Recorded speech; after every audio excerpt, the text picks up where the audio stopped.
This is Todd Barkley with Barkley's Homegrown in the geothermal greenhouse. It's been a while since I've done an update, so I figured it's rained about 4 inches in the last 5 days and we can't hay. So I've done some posts with my bale grazing and our regenerative ag on the ranch. And so suppose we can do an update on the greenhouse. As you can see, we're getting a lot of growth and maybe not a lot of fruit. And we sort of knew that coming in.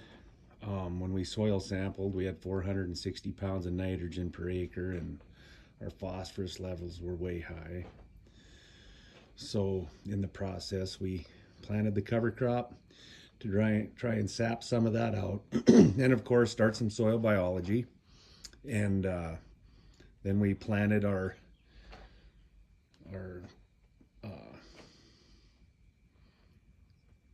fruits and our vegetables and polycultures. That's the word I was trying to come to. So I guess we'll just do a little rundown. We planted marigolds to help with insect control, plus attract some pollinators, which we're having a hard time attracting. Everything out in Mother Nature land is seeding or heading, flowering. We have some bees about a mile away, but we had a field of sandfoin and all of our alfalfa's in full bloom, so I'm having a feeling they're really enjoying that.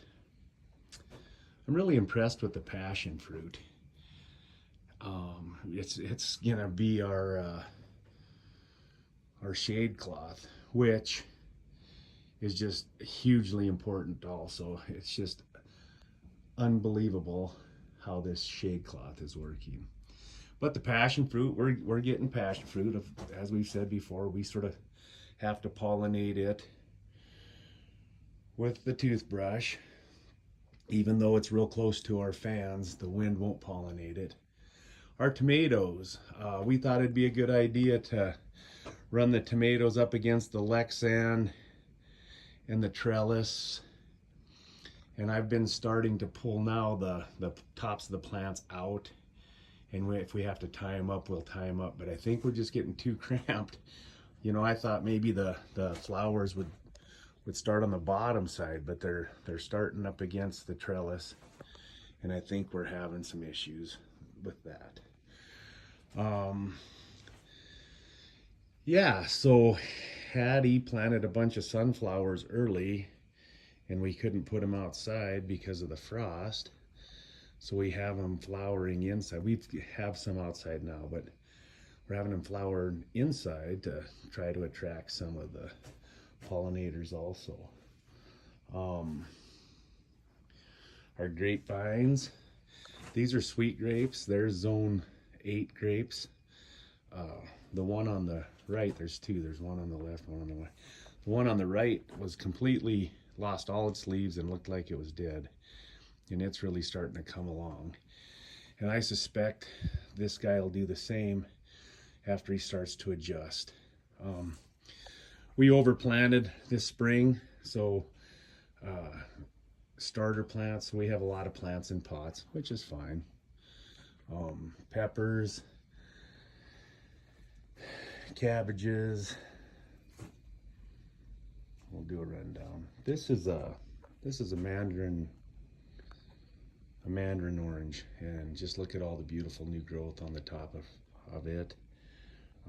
You know, for the most part, our trees are just really loving it.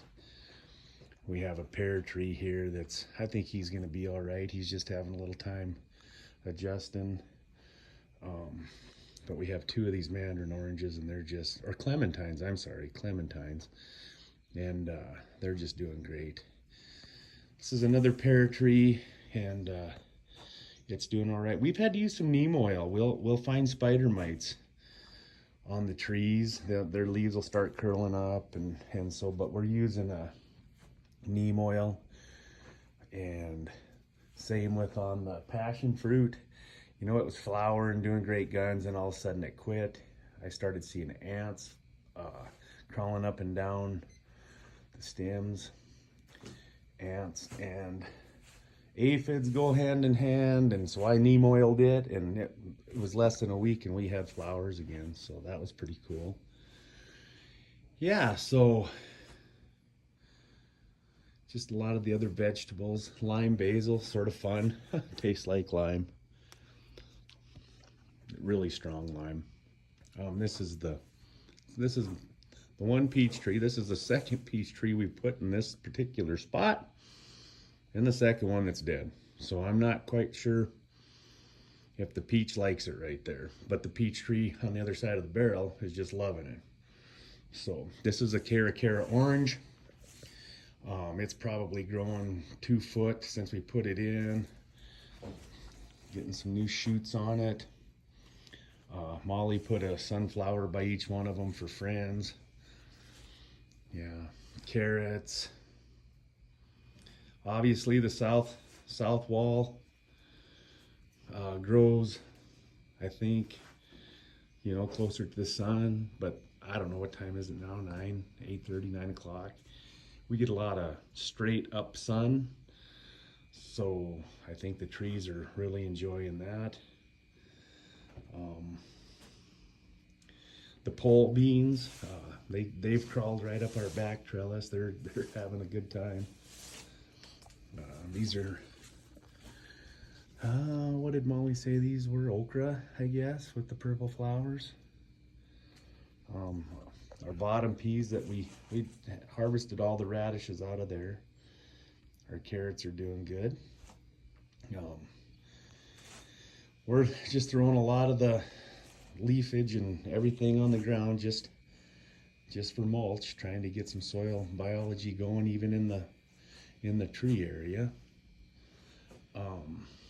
Our cover crops, you know, they're just amazing.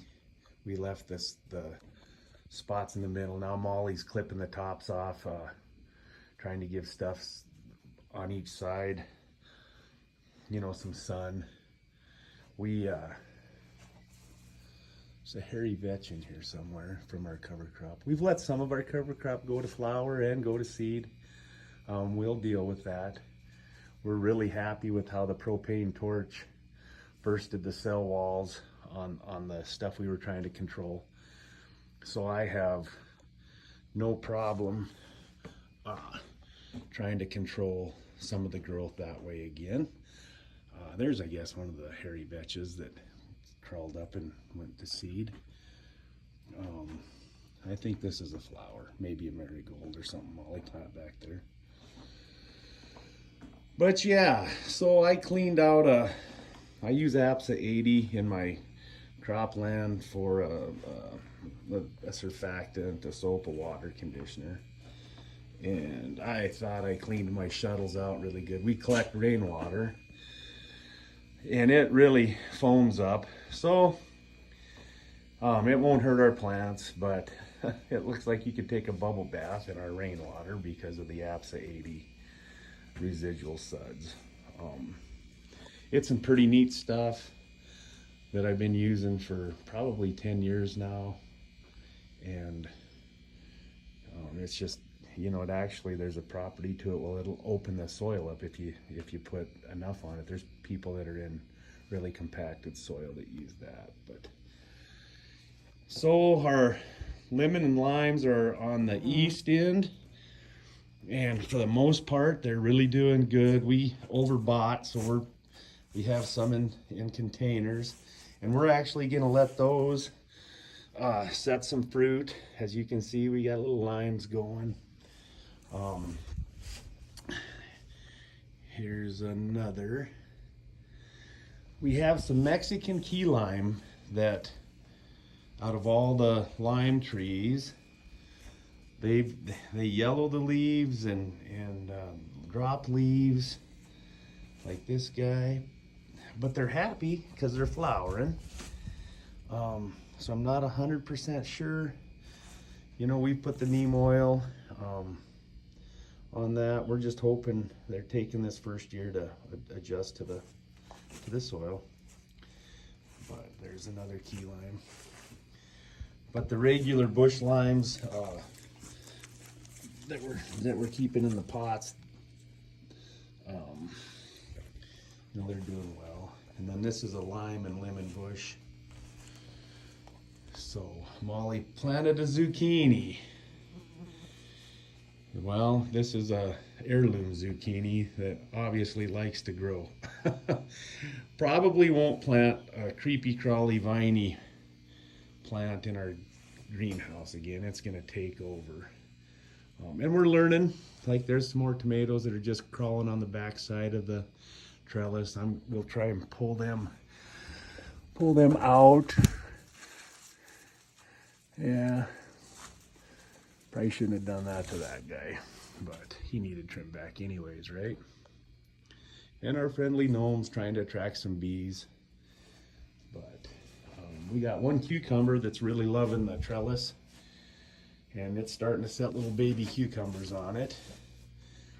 We're gonna keep that. We've learned that maybe we'll plant our rows or our stuff perpendicular instead of parallel.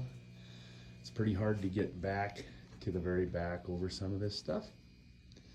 But next time I'll show you the outside. We planted, what is there, 8 apple trees and 3 pear trees, so we'll have an orchard on the outside, and what a good year to do that. They've really done well with this rain. Another picture of some of the cover crop that we planted. So I guess with that, I hope you enjoyed it and keep following along, and we'll do another update on the outside maybe in the next week or so.